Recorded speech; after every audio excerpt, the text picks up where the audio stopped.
Hey everyone! So this will be the second part of the Cybernetics pages that I think are really important to know about if you're into changing your concept of yourself, changing your self-image, and want to understand how that is done. So I will continue with chapter 1. The Snapback Effect. The person who has a fat self-image, whose self-image claims to have a sweet tooth, to be unable to resist junk food, who cannot find the time to exercise, will be unable to lose weight and keep it off, no matter what he tries to do consciously in opposition to that self-image. You cannot long outperform or escape your self-image. If you do escape briefly, you will be snapped back, like a rubber band, extended between two fingers, coming loose from one. The person who perceives himself to be a failure type person will find some way to fail in spite of all his good intentions or his willpower, even if opportunity is literally dumped in his lap. The person who conceives himself to be a victim of injustice, one who was meant to suffer, will invariably find circumstances to verify his opinions. You can insert any specific into this: your golf game, your sales career, public speaking, weight loss, relationships. The control of your self-image is absolute and pervasive. The snapback effect is universal. The self-image is a premise, a base, or a foundation upon which your entire personality, your behavior, and even your circumstances are built. As a result, our experiences seem to verify and thereby strengthen our self-images, and either a vicious or a beneficent cycle, as the case may be, is set up. For example, a student who sees himself as an F-type student, or one who is dumb in mathematics, will invariably find that his report card bears him out. He then has proof. In the same manner, a sales professional or an entrepreneur will also find that her actual experiences tend to prove that her self-image is correct. Whatever is difficult for you, whatever frustrations you have in your life, they are likely proving and reinforcing something ingrained in your self-image, like a groove in a record. Because of this objective proof, it very seldom occurs to us that our trouble lies in our self-image or our own evaluation of ourselves. Tell the student that he only thinks he cannot master algebra, and he will doubt your sanity. He has tried, and still his report card tells the story. Tell the sales agent that it's only an idea that you cannot earn more than a certain figure, and she can prove you wrong by her order book. She knows only too well how hard she has tried and failed.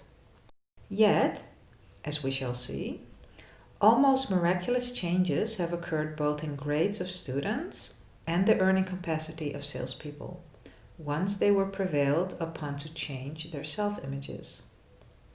Obviously, it's not enough to say it's all in your head. In fact, that's insulting. It is more productive to explain that it is based on certain ingrained, possibly hidden patterns of thought that, if altered, will free you to tap more of your potential and experience vastly different results. This brings me to the most important truth about the self-image. It can be changed. Numerous case histories have shown that you're never too young or too old to change your self-image and start to live a new, amazingly different life. Success from the inside out, not the outside in. One of the reasons it seems so difficult for a person to change habits, personality, or a way of life has been that nearly all efforts at change have been directed to the circumference of the self, so to speak, rather than the center. Numerous patients have said to me something like the following: if you're talking about positive thinking, I've tried that before and it just doesn't work for me. However, a little questioning invariably brings out that these individuals employed positive thinking or attempted to employ it, either on particular external circumstances or on some particular habit or character defect. I will get that job. I will be more calm and relaxed in the future. This business venture will turn out right for me, and so on. But they never thought to change their thinking of the self that was to accomplish these things. Jesus warned us about the folly of putting a patch of new material on an old garment or of putting new wine into old bottles. Positive thinking cannot be used effectively as a patch to the same old self-image. In fact, it is literally impossible to really think positively about a particular situation as long as you hold a negative concept of self. Numerous experiments have shown that once the concept of self is changed, other things consistent with the new concept of self are accomplished easily and without strain. Let me emphasize this last part. Other things consistent with a new concept of self are accomplished easily and without strain. So again, here is the proof in Dr. Maltz's words that the state is finished and everything is contained within the state. Which means you don't have to put any effort into anything except changing the concept of self. And how to do that, we will get back to that very soon, of course. Let's for now continue with chapter 1. A system of ideas. One of the earliest and most convincing experiments along this line was conducted by the late Prescott Leckey, one of the pioneers in self-image psychology. Leckey conceived of the personality as a system of ideas, all of which must be consistent with each other. Ideas that are inconsistent with the system are rejected, not believed, and not acted on. Ideas that seem to be consistent with the system are accepted. At the very center of this system of ideas, the keystone, or the base on which all else is built, is the individual's self-image, or his conception of himself. For a second here, I want to repeat the part of if something is not believed by the system, then it will be rejected. So this means that if you feel unworthy or unloved, and someone tries to give you love, give you the feeling that you are in fact worth something, then you will not take it in. You will reject it because it doesn't suit your self-image. It doesn't fit what you think about yourself. And the same goes for salary. If you feel like you're not worth a certain salary or a certain job because you think too little of yourself, you will sabotage that job. Something will happen which makes you lose the wonderful job or the high-paid job that you have. So it's great to understand this stuff. So now that you know better, you can do better. Leckey was a school teacher and had an opportunity to test his theory on thousands of students. He theorized that if a student had trouble learning a certain subject, it could be because from the student's point of view, it would be inconsistent for him to learn it. Leckey believed, however, that if the student could be induced to change his self-definition, his learning ability should also change. This proved to be the case.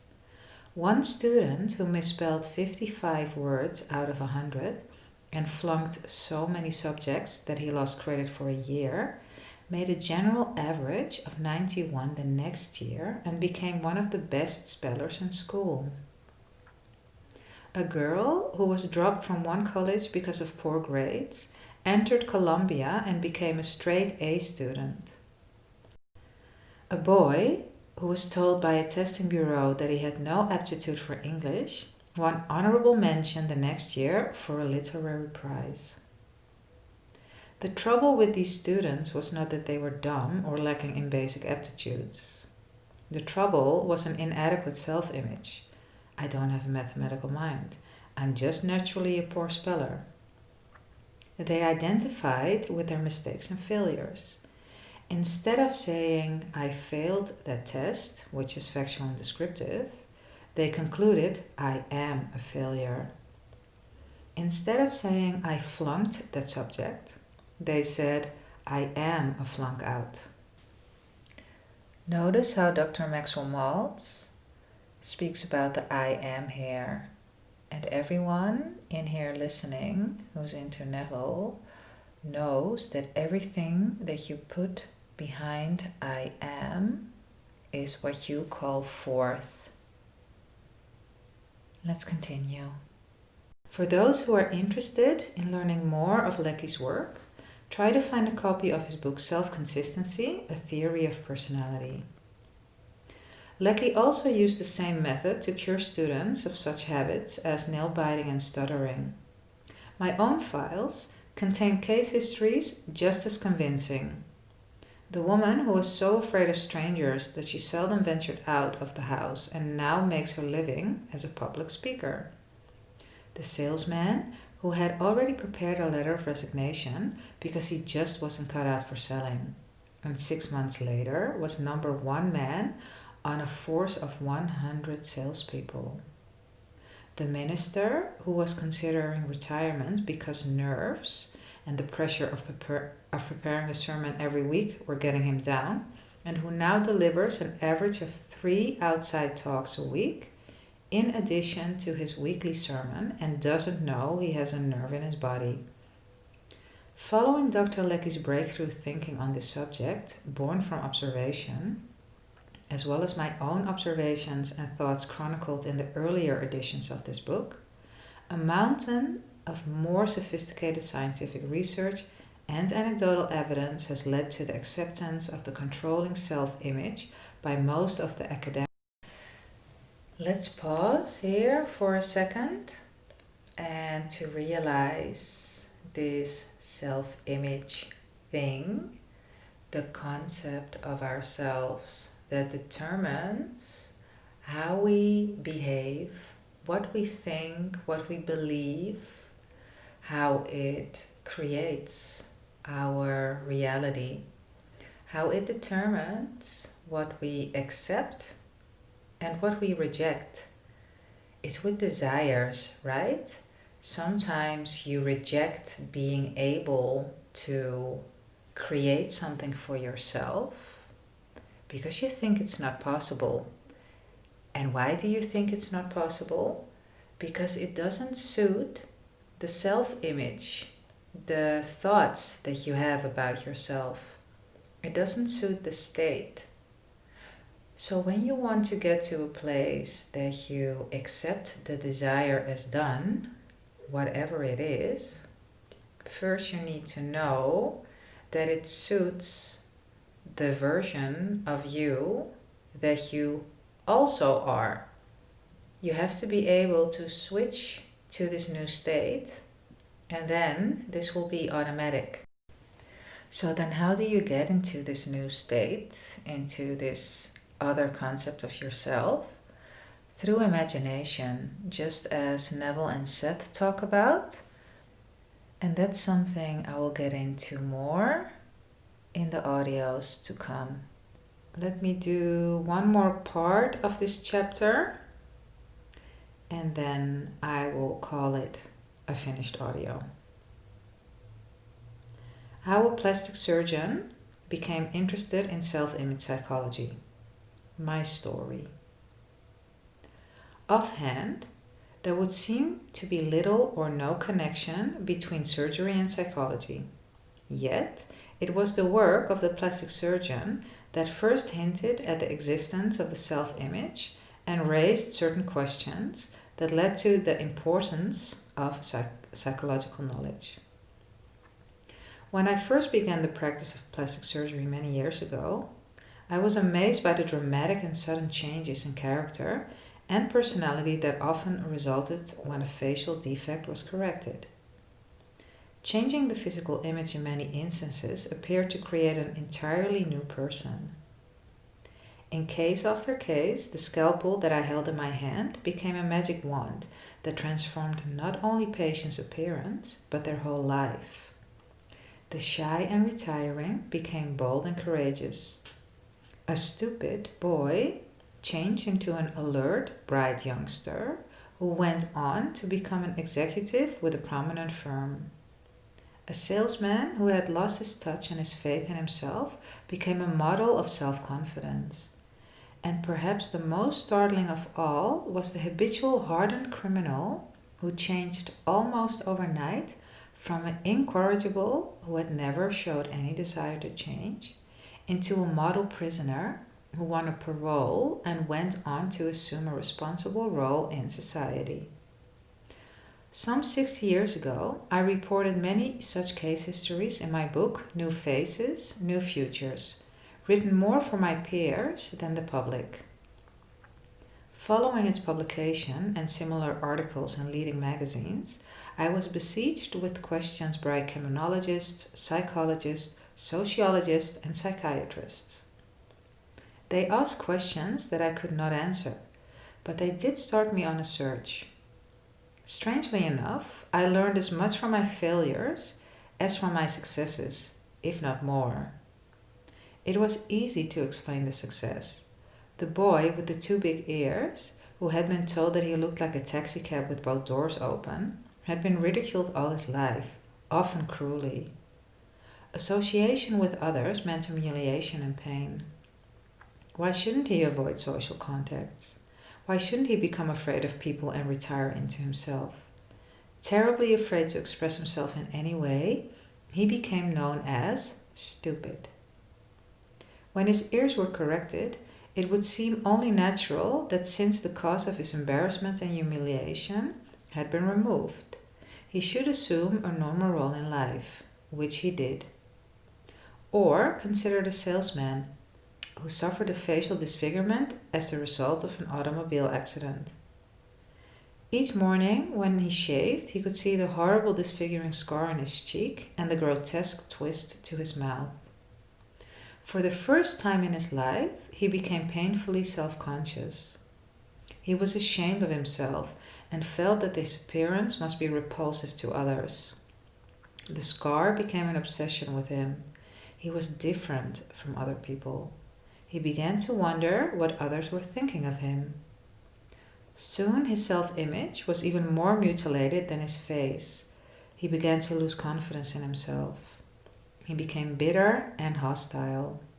Soon almost all his attention was directed toward himself, and his primary goal became the protection of his ego and the avoidance of situations that might bring humiliation. It is easy to understand how the correction of his facial disfigurement and the restoration of a normal face would overnight change this man's entire attitude and outlook, his feelings about himself, resulting in greater success in his work. The mystery inspired me. If the scalpel was magic, why did some people who acquired new faces go right on wearing their old personalities? What about the exceptions, those who didn't change? What about the Duchess, who all her life had been terribly shy and self-conscious because of a tremendous hump in her nose? Although surgery gave her a classical nose and a face that was truly beautiful, she continued to act the part of the ugly duckling, the unwanted sister who could never bring herself to look another human being in the eye. If the scalpel itself was magic, why did it not work on the Duchess? Or What about all the others who acquired new faces but went right on wearing the same old personality? How to explain the reaction of people who insist that the surgery has made no difference whatever in their appearance?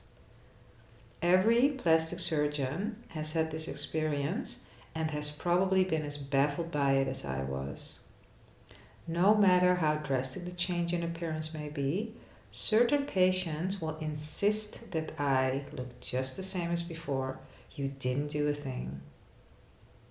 Friends, even family, may scarcely recognize them, may become enthusiastic over their newly acquired beauty, yet the patients themselves insist that they can only see slight or no improvement, or in fact deny that any changes at all have been made. Comparison of before and after photographs does little good and may even arouse hostility. By some strange mental alchemy, the patient will rationalize, of course I can see that the hump is no longer in my nose, but my nose still looks just the same. Or, the scar may not show anymore, but it's still there. Okay, so far this part 2 of Dr. Maxwell Maltz's Cybernetics, Chapter 1. And as I said last week, I'm just going to do it in parts. It kind of depends on what you're after. If you're after understanding of how this stuff works, then my experience is when I go slow and when I just repeat and I reread, I re-listen, I write things down, then I really get it.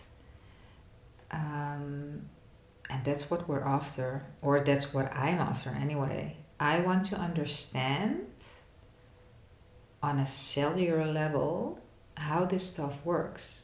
Because when I understand how all of this stuff works, then creation will become increasingly easy for me. That's all to say. I'm not reading the whole chapter at once, and I will do it in installments. So I trust that this brought you something, and I wish you a wonderful rest of the day, and I will see you in here soon. Bye bye.